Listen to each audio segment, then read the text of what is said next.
Vou te dar um exemplo sobre isso. Rio Grande do Sul, né? O que é que está acontecendo hoje? A maior tragédia da história do estado. A gente tem mais de 700 mil pessoas atingidas, uma porrada de pessoas mortas, mais de 80 pessoas mortas e tal. Tem um debate estrutural sobre o capitalismo, sobre a lógica do sistema capitalista, mas tem um debate também imediato, que é o Eduardo Leite, 2019, governador, ele fez uma contra-reforma no Código Ambiental do Rio Grande do Sul. O Rio Grande do Sul, historicamente, é um estado que é vanguarda em proteção ambiental. Então, foi no Rio Grande do Sul que teve a primeira prefeitura com órgão ambiental do Brasil para pensar a questão ambiental. Foi o estado que teve também governo do estado primeiro a pensar a questão ambiental. Foi na URGS, na Federal do Rio Grande do Sul, o primeiro mestrado em agroecologia do Brasil. A Constituição do Rio Grande do Sul, porque cada estado tem a sua Constituição também, tem muitos direitos, proteção ambiental, reconhece a necessidade de proteger o meio ambiente. Eduardo Leite mexeu em mais de 500 artigos em 2019, fez uma contra-reforma na legislação ambiental do Rio Grande do Sul, inclusive revogou o artigo, por exemplo, vê o nível de brutalidade que proibia queimadas. Certo. Liberou queimadas. Caralho. Liberou queimadas, então assim, agora não é mais crime, desde 2019, o governo Eduardo Leite fazer queimadas. Meu Deus. Saiu fazendo um processo de destruição das estruturas públicas do estado, então privatizou a Corsan, que é a empresa de águas de saneamento, que é fundamental para pensar uma política ambiental. Privatizou a CE, que é a empresa de energia elétrica, que teve há 2 meses atrás um apagão gigantesco em Porto Alegre, que vários bairros ficaram dias e mais dias sem energia elétrica, saiu destruindo todas as estruturas públicas. Em 2024, para a Defesa Civil, destinou só R$50 mil. Só R$50 mil. O deputado Matheus Gomes, que é o melhor deputado do Rio Grande do Sul, ele em emendas parlamentares ele destinou R$1 milhão. E assim, aí vários outros deputados botaram emendas parlamentares para a Defesa Civil ter 2,5 milhões de orçamento, muito pouco.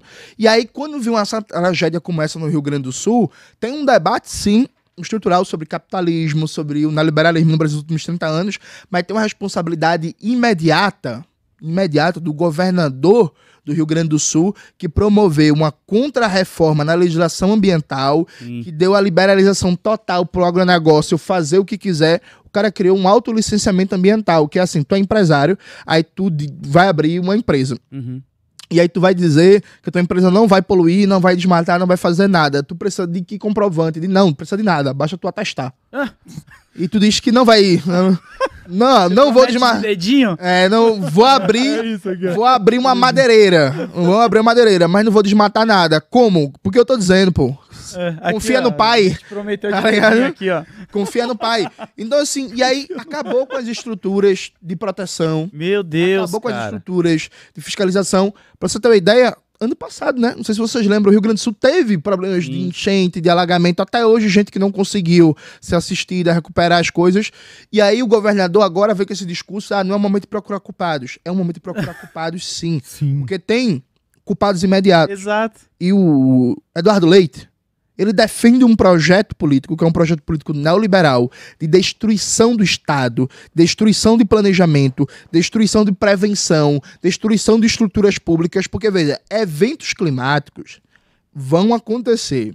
O grau de tragédia que eles vão causar não é dado pela natureza. O grau de tragédia que eles vão causar é dado pela política, dado pelas relações econômicas, é dado por como é que está a prevenção, como é que está os monitoramentos, como é que está os estudos, como é que está a preservação ambiental, como é que está a proteção de mananciais, de rios e por aí vai. Tem uma galera, por exemplo, muita gente está em solidariedade lá no Rio Grande do Sul.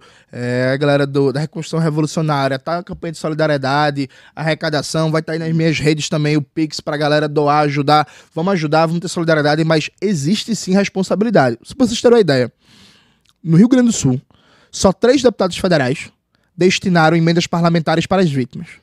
Todos de esquerda. Uma delas, a deputada Fernanda Merchiona, que é uma das melhores deputadas do Brasil.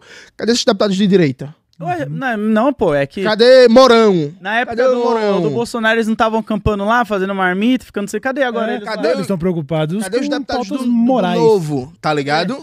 Sabe? Então, assim, existem sim responsabilidades. A galera que tava indo pra guerra na Ucrânia? Cadê? Sabe? Cadê o pessoal do MBL? Ué? Cadê o pessoal do agro? Eu achei engraçado que o Eduardo Moreira até postou nas redes dele um vídeo que é o governador agradecendo o pessoal do MST, porque o pessoal do MST montando cozinha solidária para distribuir marmita para as pessoas, né? Que tem mais de 18 mil pessoas já em abrigos e tal. Aí massa o MST, massa do caramba, MST é um exemplo de solidariedade, mas cadê o agro? Vamos falar do agronegócio, fazendo uma campanha de solidariedade. É isso, né? Aí persegue o MST, alunia o MST, ataca o MST, mas quando vê uma tragédia, é o MST que ajuda, exatamente. Não é o agro. E aí, veja, além disso, há um debate, e aqui vamos entrar num ponto central. Veja a irracionalidade do debate. O governador do Rio Grande do Sul, o Eduardo Leite, foi defender que a gente precisa de um plano Marshall, fazendo referência ao plano que os Estados Unidos fez para reconstruir a Europa na Segunda Guerra Mundial. Para isso, precisa alterar o novo teto de gastos ou, então, aprovar créditos extraordinários no Congresso. Hoje, no Brasil, a política econômica é dominada por um negócio chamado austeridade. Austeridade é um nome chique para lascar o pobre, que é basicamente o seguinte: vamos cortar permanentemente dinheiro de saúde, dinheiro de educação, dinheiro de infraestrutura, dinheiro de assistência social, de geração de emprego, de proteção ao meio ambiente. O presidente Lula, ele se elegeu prometendo que ia derrubar o teto de gastos. Não foi imposição do Congresso, não dá tempo de explicar isso em detalhes, mas não foi imposição do Congresso. Ele, Maxwell, depois coloca aí nas minhas redes um vídeo que eu explico isso, mas ele se elegeu prometendo acabar com o teto de gastos. Seu governo aprovou um novo teto de gastos. O que é o teto de gastos do governo Lula, que está vigente? Ele proíbe o Estado gastar mais do que arrecada, que não é um problema, porque o orçamento do Estado não é o orçamento de uma família doméstica. Ele diz que o Estado só pode gastar até 70% do arrecadado nos últimos 12 meses, e ele cria um limite para o gasto primário. O que é o gasto primário?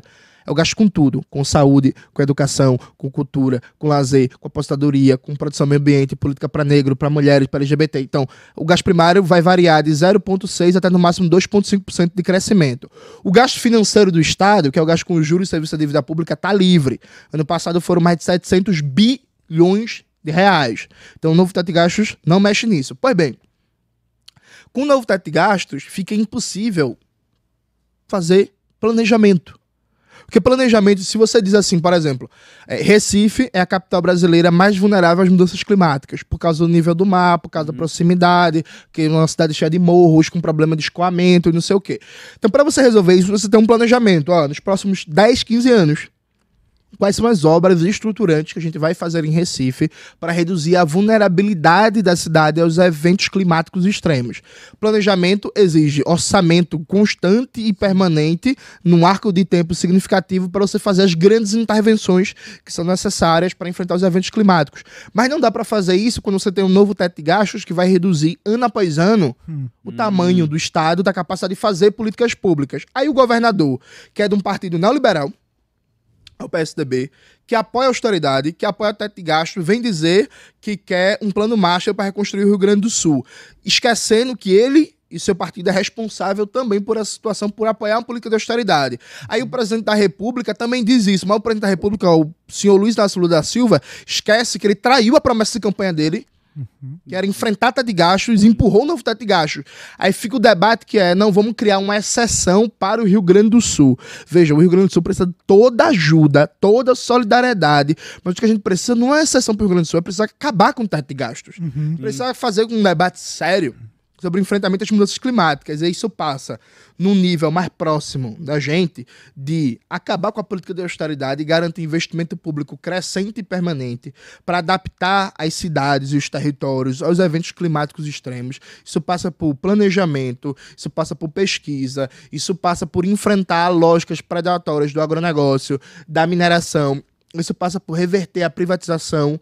Então está diretamente relacionado o caos no Rio Grande do Sul com a privatização da Corsan e a privatização da CE, assim como está diretamente relacionado com a privatização da Sabesp, aqui em São Paulo, e a privatização da energia elétrica, que lá em Pernambuco também a governadora Raquel Lira está querendo privatizar a Compesa, a CELP já é privatizada. Agora no Piauí, o governador Rafael Fontelli, que é do PT, acabou de privatizar a empresa de água e saneamento. Então, assim, não dá para pensar em enfrentamento às mudanças climáticas, em preservação ambiental, em transição energética, privatizando a água e o serviço de esgoto do país inteiro, né? Um debate sério.